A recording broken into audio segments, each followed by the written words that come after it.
How did you learn of the Pearl Harbor raid on December 7th, 1941, and what was your reaction? Well, I first learned of the Pearl Harbor raid when I was at school. I remember walking across the campus with a friend of mine, George Warren, and we heard of it. Somebody had heard it on the radio.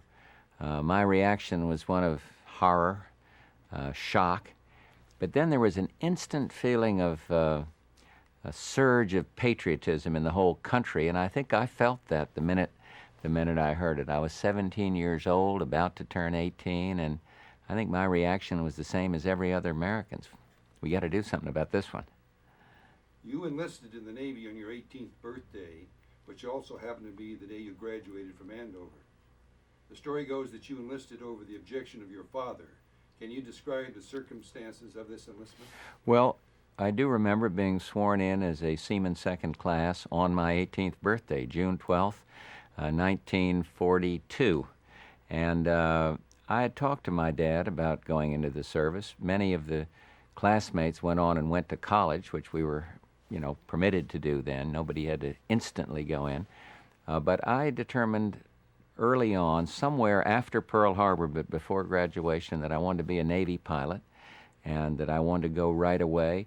And my dad didn't really object. He gave me a little counsel in the beginning, but when he saw my mind was made up, he did nothing but encourage me.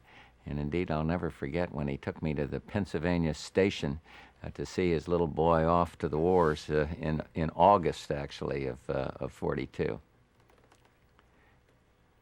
Why did you choose to become a naval aviator? I don't know what it is. I had thought earlier on, maybe when I was around 16, of possibly even trying out for the U.S. Naval Academy. So I guess I was always interested in the Navy. Events shape your life. I remember a destroyer captain, Turner Joy, who became an admiral, and he brought a destroyer into the Hudson River in the late 30s. And we knew him, his family, so we went aboard, and I remember the excitement of that. And then I think as I watched World War II developing overseas, the Navy had great appeal, and I always wanted to fly. And so the combination of Navy and naval aviation just came together in my mind as something I wanted to do. Do you recall how you got started and involved in the aerial reconnaissance photography that you and I worked on? Well, Bob, I think I was really assigned that, if you don't volunteer. But in that case, I think I did. I think I actually said, I'd like to do this. I'm certainly no expert photographer, as you know, but I enjoyed it. It gave you a special dimension in the squadron. You had a feeling you were contributing something, even on missions where there wasn't a lot of hostile enemy action. And so it's, I can't remember the details, but I think I was just assigned that portfolio, but very happily, as far as I'm concerned. What was it like flying into combat for the first time? That was, remember, in the Marcus, you were in the... Going up into over Wake Island or someplace? Yes, well, you were looking for the picket lines, the Japanese picket lines. Do you recall that? Well, I remember going on searches, and I remember the first real combat, I believe, was over Wake. But the first missions where you thought you were going to encounter it, I must confess to a certain anxiety. I think everybody I flew with would confess to having a certain amount of fear in their hearts at time, and I've never been apologetic about that. And so it was an interesting time, but we had this wonderful feeling of being backed up by good people on the ship, my own crew in the plane. I think that made it easier when I was in combat with our own good crewmen. And so it wasn't all that horrendous. When you look back on it, it sounds so harrowing. And yet, at that time, we were all just doing our duty. We were young men in combat and doing what a lot of other young men were doing. In fact, in a lot more luxurious circumstances than the Marines slogging along on the beach. I wanted to ask you about the Marianas turkey shoot on June 19, 1944. Do you remember that? You were on deck, the Barbara was loaded with the depth bombs, and you were to take off. Do you recall that incident? Well, This is where you... where the sucked plane, up. we ditched it? Yeah. Well, I remember that the fleet was under attack, and I remember in the wardroom, you know, pilots man your planes, and we went running up. We had four 500-pound depth charges, I believe, in the bay. We carried in a torpedo bomber, as you well know, we carried 2,000 pounds of bombs, one 2,000-pound torpedo or four bombs. We had four depth charges. They got me on the catapult, and what you normally do is push the throttle forward, and then if the plane engine turns up properly, you give the signal like that, and the catapult officer lets you go. In this case, I'm not sure I gave the signal because the guy just wanted to get me in the air, and so off I went, and the oil pressure was not good. And so we got out of range of the ship's guns, and then the plane started acting up, and I realized I had lost all fuel pressure, or almost all, and I had to make an emergency landing. So I came past the starboard side of the ship at landing level, just a few feet off the deck. They could not take me aboard because the deck was fouled or they weren't ready, so I had to land in the water. And I must confess to a certain anxiety about that even now, because I was afraid those depth charges might go off even though I had not armed them. And landed in the water, climbed out onto the wing. Our two crewmen got out. We got into the life raft, got my feet wet, but not the rest of me. And we're in the raft when we felt a little rumble from the depth charges being detonated just because they were at such deep depths, nothing to hurt the ships. And then a little while later along came the Dotson, a destroyer, and picked us up. And I must say I was glad to see him.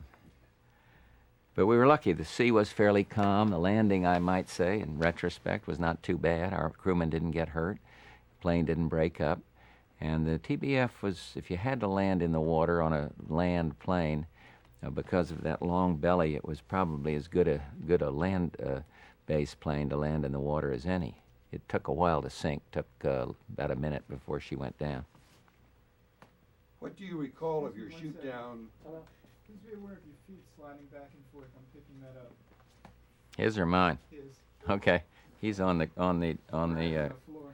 floor. Do you want to move it up to the carpet? Yeah. Good. Thank you.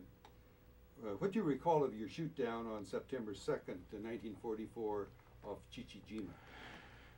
Well, that one I recall very vividly. And I remember being told, we'd been over there the day before.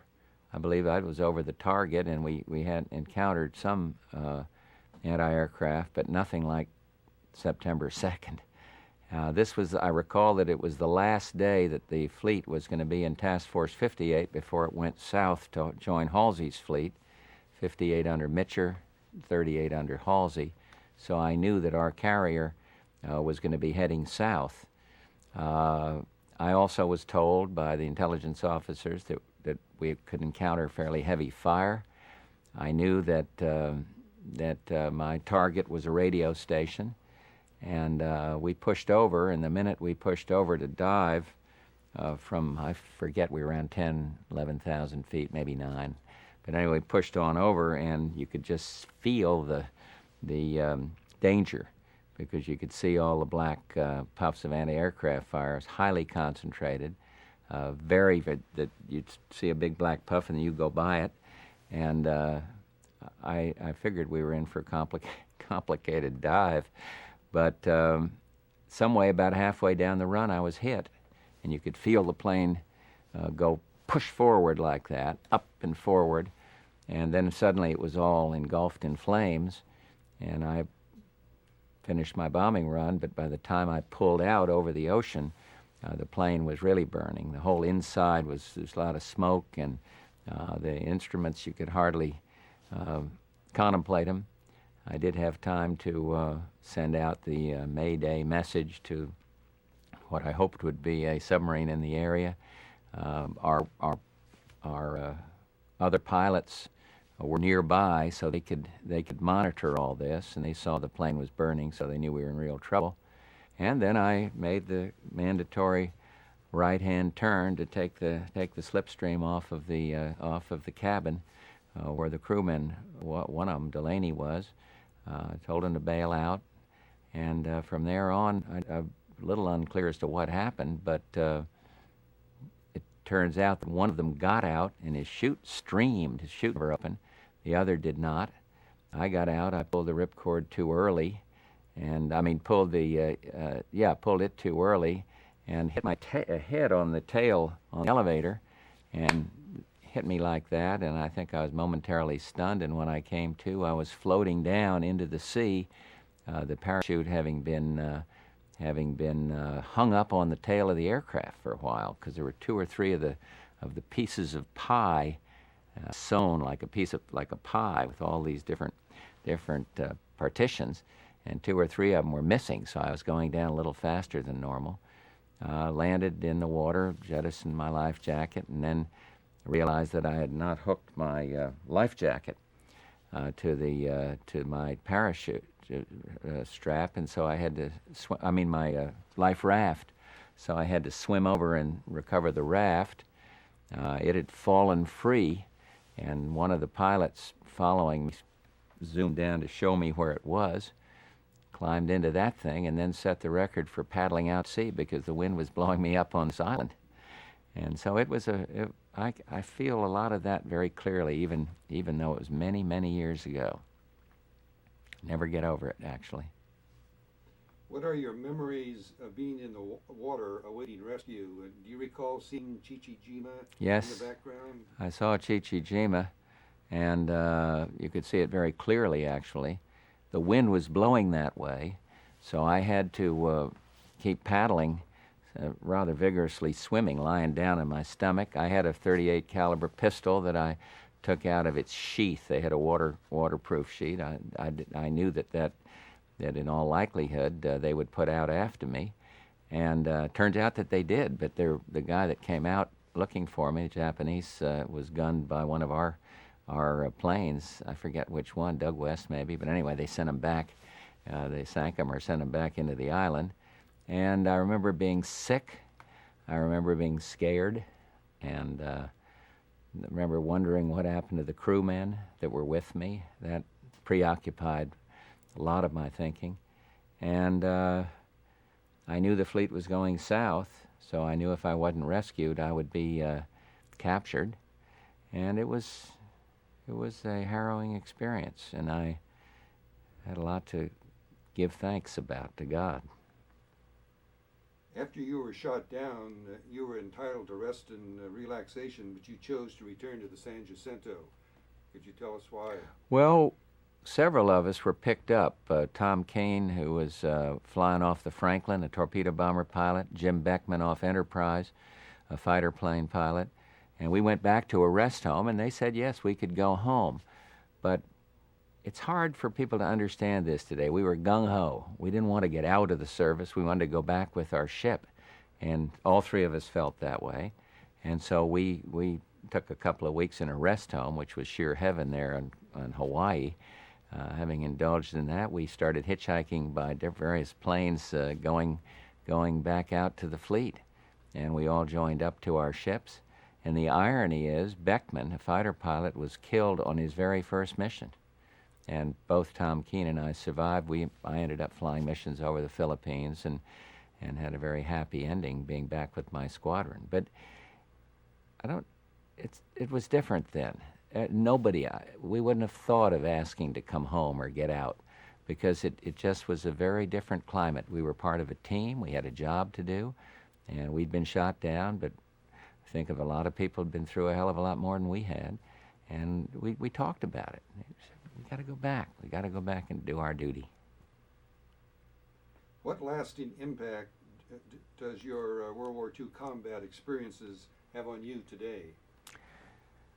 Well, when I had to commit forces to go into Desert Storm, only the president can make that decision. I think that judgment was in some way tempered or strengthened maybe by the fact I had been in combat. I knew it's not much fun. I knew it's unpleasant. We covered a lot of landings, covered the landings on Guam and Saipan, so I could see out of my airplane as we gave them close-in support something of what it was like to be involved in a land war, up close. And so I think my own combat experience made my decision-making more prudent, and yet maybe it enhanced my ability to make a decision. It is not easy to send someone else's son or daughter into combat. And so I think my own experience helped me, I think, make the right decision. Thank you, Mr. President. Thank you very much. Very interesting. Good luck on your project.